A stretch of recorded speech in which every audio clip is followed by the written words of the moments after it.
नमस्कार दोस्तों, बहुत बहुत स्वागत है आप सबका एक बार फिर से आपके अपने चैनल में। दोस्तों दिन भर क्या रहा स्पेस, डिफेंस और इंटरनेशनल गलियारे से, चलिए एक एक करके जान लेते हैं। दोस्तों यहाँ पे अगर बात करते हैं पहली खबर की, तो वो आ रही है रडार सेंटर को लेकर। चीन पाकिस्तान से तनाव के बीच गुजरात की सरकार ने एक काफी बड़ा फैसला लिया है, जिसमें जामनगर वायु स्टेशन में एक नई रडार प्रणाली के लिए 1400 वर्ग मीटर आवंटित करने का फैसला लिया गया है। गुजरात सरकार की मंत्रिमंडल बैठक में सीमा सुरक्षा पर चर्चा करने के बाद ये निर्णय लिया गया है। जामनगर कई रिफाइनरियों और उद्योगों का हब माना जा सकता है। इसके पास दुनिया का सबसे बड़ा तेल संशोधन और पेट्रोकेमिकल परिसर है और भारत में ये दूसरी सबसे बड़ी निजी रिफाइनरी है। आधुनिक रडार प्रणाली न केवल देश और राज्य की सुरक्षा में सुधार करेगी, बल्कि इन महत्वपूर्ण प्रतिष्ठानों की सुरक्षा में भी सहायक होगी। भारतीय वायुसेना, भारतीय सेना और भारतीय नौसेना जामनगर में रक्षा के तीनों विंगों का बेस स्टेशन है। दोस्तों यहाँ पे अगर अगली खबर की बात करते हैं तो भारतीय नौसेना को आ रही है। आपको बता दें कि भारतीय नौसेना ने 26 जून को सभी सीमावर्ती युद्धपोतों से दागे जाने में सक्षम स्वदेशी रूप से विकसित मारिच एडवांस टॉर्पीडो डिको सिस्टम यानी कि ATDS के लिए एक अनुबंध का समापन किया है।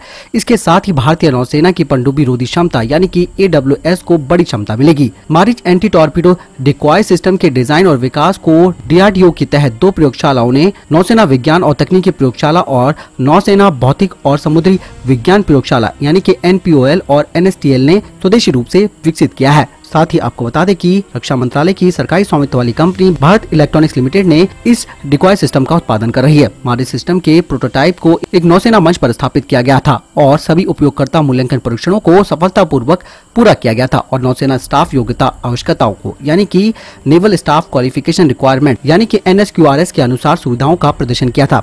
आपको बता दें कि Mareech advance torpedo defence system एक torpedo detection and countermeasure system है, जो कि एक इनकमिंग टॉर्पीडो को पता लगाने का काम करता है और torpedo attack anti torpedo system के खिलाफ नौसैनिक प्लेटफॉर्मों की रक्षा करने के लिए काउंटर मेजर लागू करता है, जो सोनार से लैस है। आपको बता दें कि ये डिकॉय सिस्टम आने वाली टॉर्पीडो को पता लगाने और भ्रमित करने और मोड़ने और खराब करने में भी सक्षम है। अगली खबर की बात करते हैं तो अमेरिका को लेकर आ रही है। अमेरिकी विदेश मंत्री माइक पोम्पियो ने कहा कि भारत और दक्षिण पूर्व एशिया देशों के लिए खतरा उत्पन्न कर रहे चीन के कारण उनका देश यूरोप से अपनी सेनाओं को कम करके अन्य जगहों पर तैनात करा है। पोम्पियो ने एक सम्मेलन के दौरान ये बात कही है। आपको बता दें कि भारत चीन के बीच जारी इस तनाव के बीच ये जो बयान आया है वो काफी महत्वपूर्ण है। पोम्पियो से ये भी पूछा गया था कि जर्मनी से अमेरिका ने अपनी सेनाएं क्यों कम की है, तो इसका जवाब था क्योंकि उन्हें अन्य जगहों पर भेजा जा रहा है। उन्होंने चीन को भारत और दक्षिण पूर्व एशिया के लिए खतरा बताया है।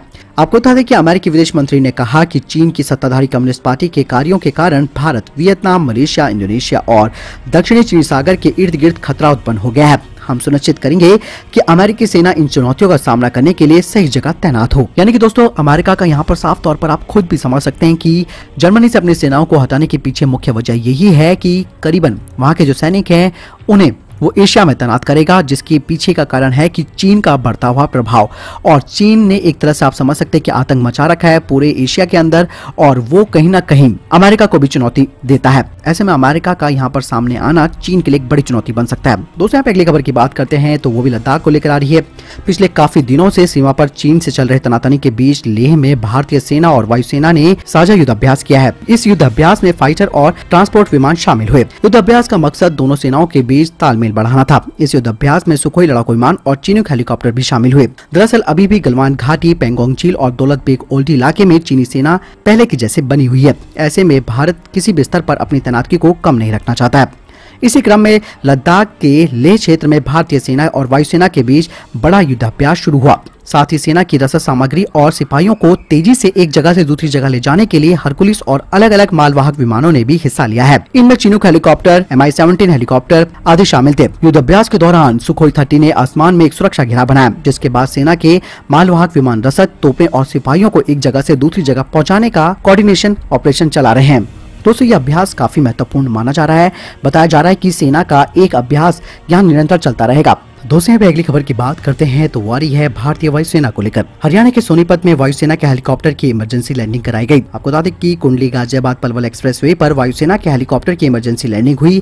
अचानक लैंडिंग से एक्सप्रेसवे के टोल पर मौजूद टोल कर्मचारी भी हैरान और परेशान नजर आए। इमरजेंसी लैंडिंग के दौरान हेलीकॉप्टर में 4 स्टाफ मौजूद था, जो कि सुरक्षित है। वायुसेना के हेलीकॉप्टर की इमरजेंसी लैंडिंग के कारण एक साइड की रोड को बंद कर दिया गया था। मौके पर वायुसेना के जवान पहुंच गए। करीबन 1 घंटे की मशक्कत के बाद हेलीकॉप्टर को ठीक किया गया। इसके बाद हेलीकॉप्टर को वायुसेना के बेस में ले जाया गया है। फिलहाल रोड पर यातायात की सुविधा को चालू कर दिया गया है। आपको बता दें कि इससे पहले भी पूर्वी लद्दाख में 21 जून को आर्मी के एडवांस लाइट हेलीकॉप्टर ध्रुव ने एहतियात के तौर पर अचानक लैंडिंग की थी। हेलीकॉप्टर को उस समय भी सुरक्षित उतार लिया गया था। दोस्तों यहाँ पे अगली खबर की बात करते हैं तो तिब्बत को लेकर आ रही है। आपको बता दें कि चीन की सेना की बर्बरता एक बार फिर से सामने आने लगी है और उन्होंने तिब्बत में काफी जुल्म भी ढाया है, लामाओं का कत्ल किया है। दलाई लामा समेत लाखों तिब्बतियों को भारत में शरण लेनी पड़ी। अभी हाल ही में इंटरनेशनल मीडिया से खबर आई है कि चीनी पीपुल लिबरेशन आर्मी की उन्होंने एक असलियत को जारी किया है। इस कड़ी में तिब्बत के निर्वासित राष्ट्रपति लेमसांग सांगे ने बताया कि चीनी सैनिक तिब्बत की महिलाओं से बलात्कार करते हैं और उनके साथ जबरदस्ती शादी करते हैं। साथ ही उन्होंने कहा कि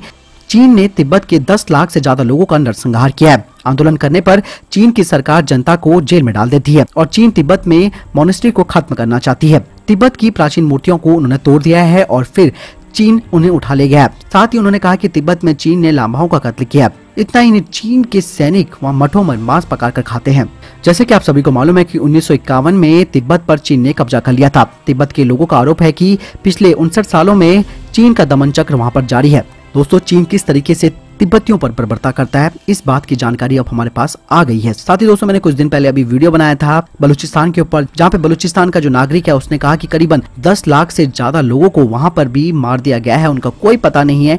तो आप समझ सकते हैं कि चीन और पाकिस्तान किस तरीके से उनके खिलाफ उठाए जाने वाली आवाज को बर्बरता के साथ दबा देता है। आपका क्या कहना है इस मामले में दोस्तों, आप जरूर मुझे कमेंट सेक्शन में लेकर बताएं। अगली खबर की बात करते हैं तो वो पीओके को लेकर आ रही है। भारत के साथ पूर्वी लद्दाख में चल रही तनातनी के बीच अब पाक अधिकृत कश्मीर में पॉलिटिकल एक्टिविटीज ने वास्तविक नियंत्रण रेखा पर चीन की आक्रामकता को लेकर गुस्सा जाहिर किया है और पीओके के साथ साथ गिलगित बाल्टिस्तान के लोगों की ओर से चीन के खिलाफ लड़ाई में भारत के समर्थन की बात कही है। आपको बता दें कि पीओके के अमजद आयुब मिर्जा ने कहा है कि वो भारतीय सेना को सपोर्ट करने की प्रतिज्ञा करते हैं। मूल रूप से पीओके के मीरपुर निवासी मिर्जा ने कहा कि 70 साल से पाकिस्तान अधिकृत कश्मीर और गिलगित बाल्टिस्तान के लोगों को भारत से अलग रखा गया है। चीन की आक्रामकता की वजह से भारत इस वक्त मुश्किल वक्त से गुजर रहा है।